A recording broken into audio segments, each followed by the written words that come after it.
Ya ketimbang dua pemain titipan kita selama ini ya. Macam ada tapi kayak nggak ada gitu. Jelas pertandingan ini tentu bakal jadi referensi bagi lawan-lawan kita. Gimana caranya mereka mengatasi kelemahan-kelemahan timnas Indonesia. Karena itu gue berharap semoga di laga uji coba tertutup melawan Iran nanti, pemain kita udah siap secara mental, gak banyakan blunder lagi secara teknik, serta gue berharap Sinteyong udah menemukan final the winning possible timnya yang udah terbentuk walaupun belum begitu matang. Karena kalau bicara matang itu ketika pemain kita udah lengkap tentunya. Seperti Shane Patinama, Nathan Cho, Ises, dan pemimpin di lini tengah seperti Tom Haye udah gabung.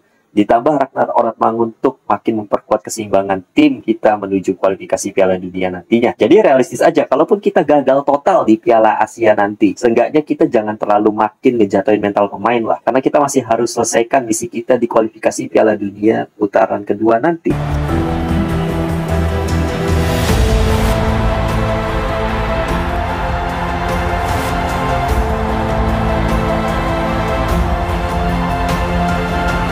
Olah salam fans Garuda. Timnas Indonesia kembali menelan kekalahan di matchday kedua mereka dari Libya yang saat ini menduduki peringkat 120 dunia lawan kita di ranking 146 dunia dengan skor akhir 2-1.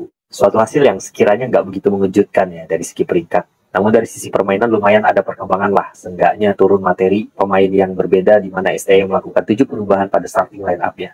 Sebetulnya di leg kedua ini, tim nasional Indonesia menunjukkan perkembangan positif yang sebelumnya terbantai 0-4 pada leg pertama. Komposisi pemain yang diturunkan oleh pelatih Sinteyong kali ini juga merupakan susunan pemain terbaik dengan formasi 4-5-1 atau varian 3-6-1 alih-alih 4-4-2. Overall tentu tiap match ada plus minusnya lah, baik secara individu maupun keseluruhan tim.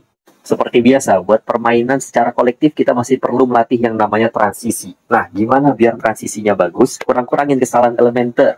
Walaupun di uji coba ini nggak masalah kita ngelakuin beberapa kesalahan, asal dijadikan kesalahan itu sebagai kritik pribadi secara real tanpa harus dikritik dari luar, supaya secara individu masing-masing para pemain ini sadar dan bakal mengevaluasi ke depannya. Karena masalah-masalah elementer kayak gini otomatis kita distrap sama lawan. Nah, gimana biar nggak sering ngelakuin kesalahan? Perkuat chemistry. Fokus asah komunikasi antar pemain. Berikutnya bermainlah dengan visi yang jelas. Gimana caranya nemuin momentum, build up dengan rapih tanpa harus terpengaruh sama pressing atau intimidasi dari lawan. Kadang sering pemain kita ini agak mudah terintimidasi sehingga agak sedikit panik ketika di press. Walaupun di pertandingan barusan agak mendingan ya, agak lebih tenang dan fokus terutama pada 85 menit terakhir menuju 90 menit.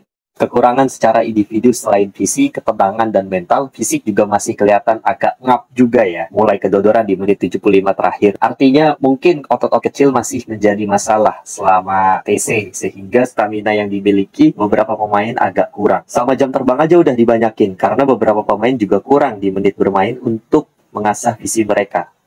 Buat saya ada 8 pemain yang jadi sorotan. 4 bagus, 5-nya lagi kurang. Hapner kelihatan masih belum terlalu nyetel dengan rekan-rekannya yang lain. Mungkin butuh adaptasi lagi, karena bagi dia ini kan suasana baru. Dia baru datang juga. Kali ini dia didorong agak ke depan jadi gelandang bertahan. Dengan begitu praktis chemistry-nya cuma nyambung sama Ivar doang.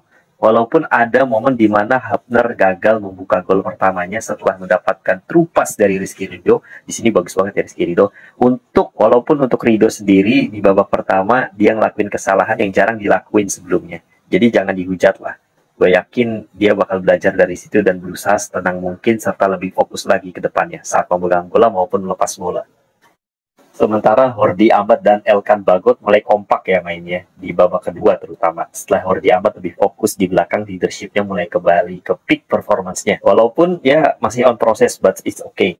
Tapi buat gue Elkan Bagot ini jadi pembeda di lini belakang kemarin ya. Baik saat kita tertekan maupun nyerang. Meski belum masuk squad inti pun secara reguler di Ipswich Town, ya dia tetap memperlihatkan kelasnya yang berbeda. Selain positioning-nya yang pas, reading the game-nya juga jalan ya. That's why dia mampu mengintercept counter cepat dari lawan yang timingnya juga pas banget saat menyapu bola dengan tacklingnya yang bersih. Belum lagi dia kerap naik buat ngebantu Arhan Pratama yang kelihatan agak kesulitan di 2 match ini. Juga jangan dihujat karena dia kan juga kurang jam terbang di Tokyo Verdy. Itulah kenapa Dusan sebagai agennya ini lagi nyari klub yang tepat dan bersedia memberikan kesempatan menit bermain lebih ke anak ini. Mungkin kalau di situ ada Patinama lain ceritanya. Terbukti posisinya sering dieksploitasi lawan. Begitu Sandy Walsh digeser ke kiri, agak mendingan lini kiri kita. yang menurut gue agak telat emang mainin Wolves di menit-menit akhir. Mungkin dia buat disiapin pas lawan Iran kan. Di kanan kita ada kombinasi Witan sama Yakob yang bener-bener jalan ya. Beda banget pas mereka berdua berganti peran di tempatnya Asnawi. Ini kanan kita lebih smooth, kelihatan lebih enak, lebih rapi. Visi mereka berdua juga mulai nampak, terutama Yakob. Beberapa kali dia mendapatkan momen buat membahayain pertahanan Libya. Memang kita butuh variasi-variasi seperti ini. Ketika formasi biasanya mentok, maka perlu ada switch play. Karena itu setiap pemain dituntut untuk bisa bermain di berbagai posisi yang dibutuhkan pelatih. Nah, di lini tengah, kita udah lumayan sebenarnya. Tinggal perlu mampu menutup ruang tembak dari setiap second ball lawan. Jadi, ketika ada bola reball atau bola pantul, ini harus bisa diantisipasi. Masalahnya kita ada di lini serang, ya. Marcelino yang agak turun performanya setelah pulih dari cedera, sehingga dia juga masih perlu waktu untuk adaptasi kembali ke peak performance-nya. Karena terlihat dia sering hilang bola, bahkan perannya kurang kelihatan di pertandingan kemarin itu. Termasuk ketika dia mendapatkan umpan matang dari Yakob Sayuri. Sayangnya first time-nya ya masih melambung ke atas. Untuk Rafael Struijk, kayaknya STM perlu mulai berani pasang Sananta di awal peran sama Rafa, biar dia ada kesempatan buat baca permainan untuk menjadi super sub. Sedangkan Sananta walaupun belum bisa main full, seenggaknya dia butuh kesempatan lebih. Karena dengan menit bermain seadanya aja barusan, dia mampu turun, jemput bola, dan agak lebih kreatif. Dan mobilitas pergerakannya itu lebih kelihatan. Holding the ball-nya juga lumayan ketimbang dua pemain titipan kita selama ini ya, yang macam kayak patung ketika ada di depan. Ya, macam ada tapi kayak nggak ada gitu. Jelas pertandingan ini tentu bakal jadi referensi bagi lawan-lawan kita. Gimana caranya mereka mengatasi kelemahan-kelemahan timnas Indonesia. Karena itu gue berharap semoga di laga uji coba tertutup melawan Iran nanti, pemain kita udah siap secara mental, gak banyakan blunder lagi secara teknik, serta gue berharap Sinteyong udah menemukan final the winning possible timnya yang udah terbentuk walaupun belum begitu matang. Karena kalau bicara matang itu ketika pemain kita udah lengkap tentunya. Seperti Shane Patinama, Nathan Cho, Ises, dan pemimpin di lini tengah seperti Tom Haye udah gabung.